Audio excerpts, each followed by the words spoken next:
Film کی کہانی شروع ہوتی ہے ایک جیل سے، جس کے اندر ایک قیدی کو زنجیروں میں جکڑا دکھایا ہے، اور پھر جیل کے سپاہی وہاں آ کر جیل کھولتے ہیں اور اس قیدی کو گھسیٹتے ہوئے جیل کے اوپر ایک بالکنی میں لے جاتے ہیں، جہاں اس شہر کے لوگ چیختے چلاتے ہوئے نظر آتے ہیں۔ لوگ غصے سے اس آدمی کو دیکھ کر قاتل، خونی، درندہ کہتے ہوئے نظر آتے ہیں، اور جیلر ایک گارڈ کو سزا کا اعلان پڑھنے کو کہتا ہے۔ گارڈ بھیڑ کے سامنے کہتا ہے کہ کورٹ نے 2 دن بعد اس قیدی کو پھانسی کی سزا سنائی ہے، لیکن پھانسی سے پہلے جلاد اس کو سولی پر لٹکا کر اس کے ہاتھ پاؤں توڑ دیں گے، اور یہ سن کر لوگ خوشی سے جھوم اٹھتے ہیں۔ اب آخر یہ قیدی ہے کون، دیکھتے ہیں۔ اب کہانی کچھ سال پیچھے جاتی ہے، جہاں ہم پیرس کے فش مارکیٹ کو دیکھتے ہیں، جو شہر کی سب سے بدبودار جگہ تھی۔ لوگ مچھلی اور گوشت بیچ کر اپنا گزارا کرتے ہیں۔ یہاں ہم ایک مچھلی بیچنے والی عورت کو دیکھتے ہیں جس کا بچہ پیدا ہوتا ہے اور وہ مرا ہوا ہوتا ہے، اور اس عورت کے پہلے بھی 4 بچے ایسے پیدا ہو چکے تھے، اور وہ بچے کو پاؤں مار کر اسے سڑی ہوئی مچھلیوں کے ساتھ ندی میں پھینک دیتی ہے، لیکن اس دفعہ اس نے زندہ بچہ پیدا کیا تھا اور وہ اسے بھی پھینک دیتی ہے، یہی سمجھ کر کہ وہ بھی مرا ہوا ہے۔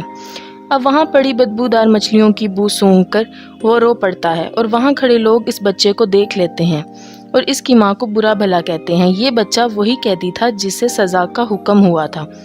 اس قیدی کا نام جان تھا۔ اس کے پاس 2 خصوصیت تھیں، ایک یہ کہ اس کی ناک ایسی تھی جو سونگھنے کا کام بہت اچھا سر انجام دیتی تھی، اور دوسرا یہ کہ جب بھی کوئی اسے خود سے دور کرتا، اس شخص کی کسی نہ کسی طرح سے موت ہو جاتی، جیسے کہ اس کی ماں جو اسے پیدا کرتے ہی پھینک دیتی ہے۔ اسے پھانسی کی سزا سنائی جاتی ہے، اور جان کو ایک میڈم گیلاٹ ہوتی ہے، اس کے یتیم خانے میں بھیج دیا جاتا ہے، جو صرف پیسے کے لیے بچوں کو پالتی تھی۔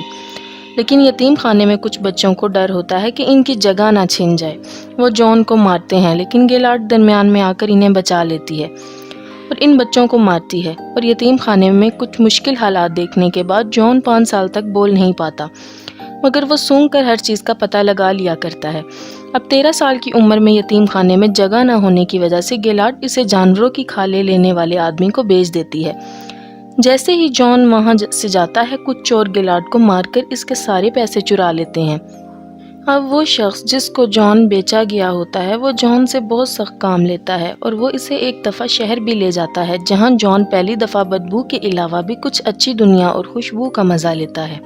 جان سامان چھوڑنے کے بعد ایک دکان کو دیکھتا ہے جو پرفیوم شاپ ہوتی ہے، اور وہ اس کی طرف کھینچا چلا جاتا ہے۔ وہ ایک دکاندار کو ایک پرفیوم اٹھائے دیکھتا ہے جو بہت ہی فیمس پرفیوم تھا، اور اسی دوران اسے ایک اور خوشبو کا احساس بھی ہوتا ہے جو ایک پھل بیچنے والی لڑکی سے آ رہی تھی۔ وہ اس کی طرف کھینچا چلا جاتا ہے۔ وہ لڑکی اسے بھوکا سمجھ کر کچھ پھل دیتی ہے، اور وہ اس کا ہاتھ پکڑ لیتا ہے، جسے دیکھ کر وہ ڈر جاتی ہے اور بھاگ جاتی ہے۔ اب جان اپنی سونگنے کی ایبیلٹی سے اسے ڈھونڈ لیتا ہے اور اس کے پیچھے جا کر بیٹھ جاتا ہے۔ لڑکی کو لگتا ہے کہ کوئی ہے اس کے پیچھے، اور وہ ڈر کے مارے چیختی ہے، تو جان اس کا منہ دبا لیتا ہے اور لوگوں کے ڈر سے دبائے رکھتا ہے کہ لوگ اکٹھے نہ ہو جائیں، اور جیسے ہی لوگ جاتے ہیں اور وہ لڑکی کے منہ سے ہاتھ ہٹاتا ہے تو وہ مر جاتی ہے، اور اس کی خوشبو آہستہ آہستہ ختم ہو جاتی ہے، اور جان حیران رہ جاتا ہے کہ خوشبو کہاں گئی۔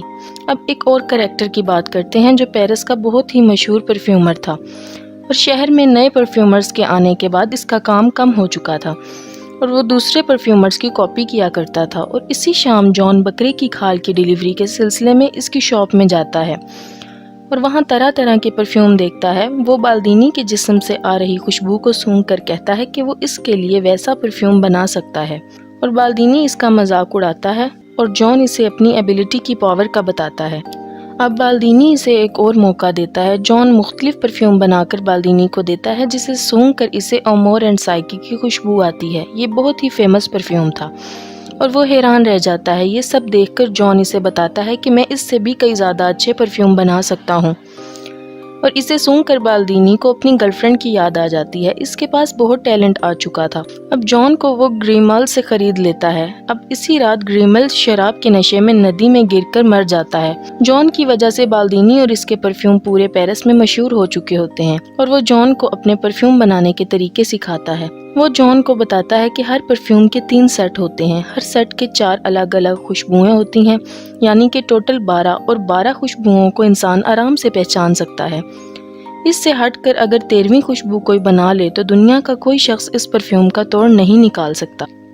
یہ بات جان کو بہت فیل ہوتی ہے۔ وہ سوچتا ہے کہ وہ یہ کام کر دکھائے گا۔ وہ بالدینی سے اس کا طریقہ سکھانے کو کہتا ہے اور دنیا کا سب سے بہترین طریقہ دینے کا پرومس کرتا ہے۔ بالدینی 10,000 پھولوں کو اپنے ڈیزائن کی گئی مشین کے مطابق ایک بوتل میں ڈالنے کا طریقہ بتاتا ہے، جسے اس نے پیرس آنے سے پہلے سیکھا تھا۔ ایک دن بالدینی جان کو روتے ہوئے دیکھتا ہے۔ بالدینی کے پوچھنے پر جان کہتا ہے کہ تم جھوٹے ہو، اور وہ بتاتا ہے کہ اس کا طریقہ فلاپ ہے۔ میں کانچ، لوہے جیسی چیز کو بھی بوتل میں قید نہیں کر سکا۔ جان یہ سب دیکھ کر بالدینی کے واقعے کے بعد بے ہوش ہو جاتا ہے۔ اب بالدینی اس کے بیمار ہو جانے سے پریشان ہو جاتا ہے کہ میری شہرت نہ چلی جائے۔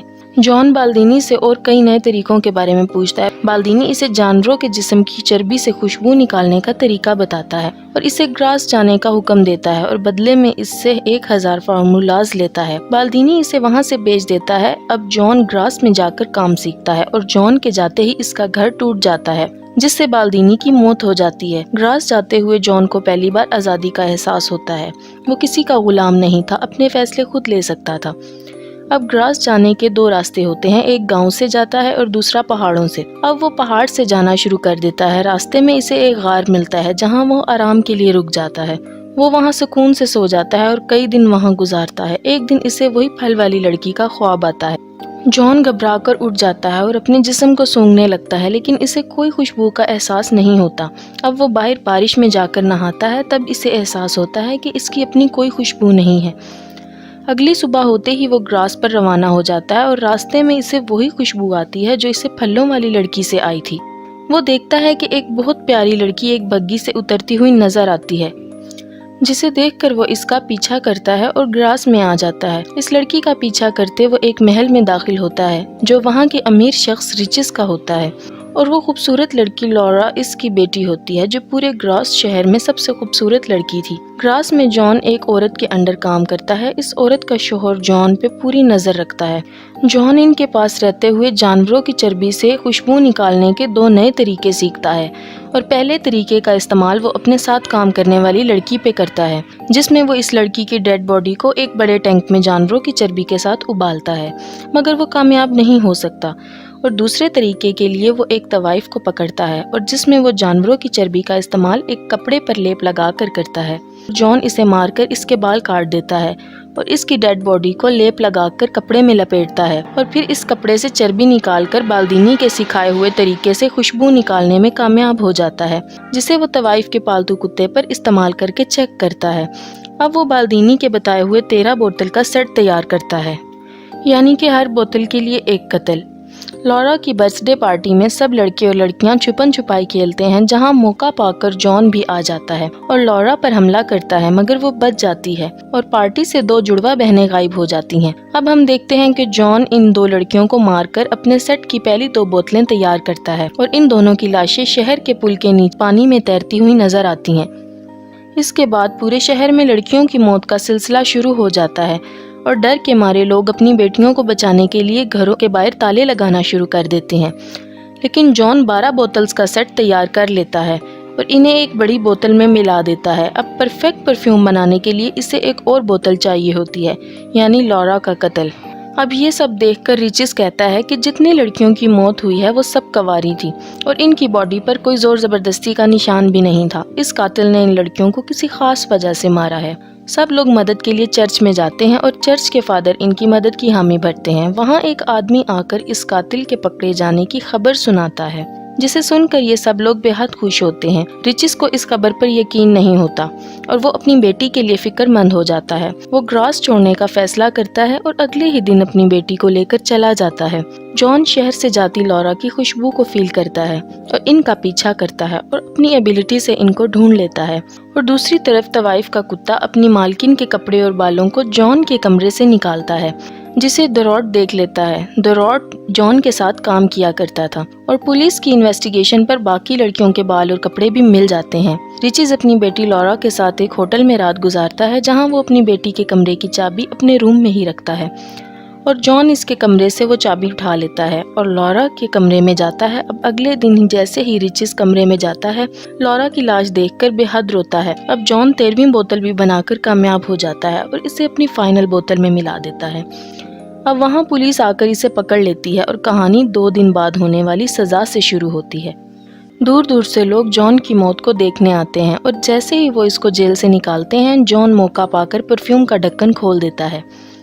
جیسے ہی لوگ جان کا انتظار کرتے کھڑے ہوتے ہیں جان ایک راجکمار کی طرح گاڑی سے اترتا ہے اور جلاد کی طرف بڑھتا ہے اور جلاد اس کے پاؤں میں گر جاتا ہے اور روتے ہوئے جان کو بے قصور بتاتا ہے۔ اب جان ایک پرفیوم کو رومال پر لگاتا ہے اور ہوا میں لہراتا ہے جس سے وہاں کھڑے سب لوگوں کو جنت کا احساس ہوتا ہے اور وہ سب لوگ اسے فرشتہ کہتے ہیں۔ وہ خود کو لوگوں کا مسیحا سمجھنے لگتا ہے اور اپنے رومال کو لوگوں کے درمیان پھینک دیتا ہے اور کچھ ہی دیر میں سب لوگ چھوٹا بڑا امیر غریب کالا گورا سب بھلا کر پیار کرنے لگتے ہیں اور جان کو یہ سب دیکھ کر سچے پیار کا احساس ہوتا ہے۔ اب وہ اس پھلوں والی لڑکی کو یاد کرتا ہے۔ وہ سوچتا ہے کہ کاش اگر وہ اس لڑکی کو ایسے ہی پیار کرتا تو وہ اس کو اپنا بنا لیتا۔ وہ یہ سوچ کر دکھی ہو جاتا ہے اور رونے لگتا ہے۔ تبھی رچس تلوار لے کر جان کو مارنے کے لیے آتا ہے لیکن اس کی خوشبو کے آگے وہ بھی بے قابو ہو جاتا ہے اور اپنے پیروں پر گر کر اس سے وہ معافی مانگتا ہے۔ جان کو اپنی غلطیوں کا احساس ہوتا ہے اور وہ شہر سے روانہ ہو جاتا ہے۔ کچھ دیر کے بعد شہر کے لوگوں سے پرفیوم کا اثر ختم ہو جاتا ہے۔ اب جان اسی مچھلی بازار میں جاتا ہے جہاں وہ پیدا ہوا تھا اور اپنی جیب سے پرفیوم کی بوتل نکالتا ہے اور اپنے اوپر گرا لیتا ہے جسے دیکھ کر سب لوگ وہاں پر بیٹھے ہوئے اس کے اوپر پرفیوم کی خوشبو کی وجہ سے گر پڑتے ہیں اور اسے نوچ ڈالتے ہیں اور اس طرح جان کا بھی خاتمہ ہو جاتا ہے۔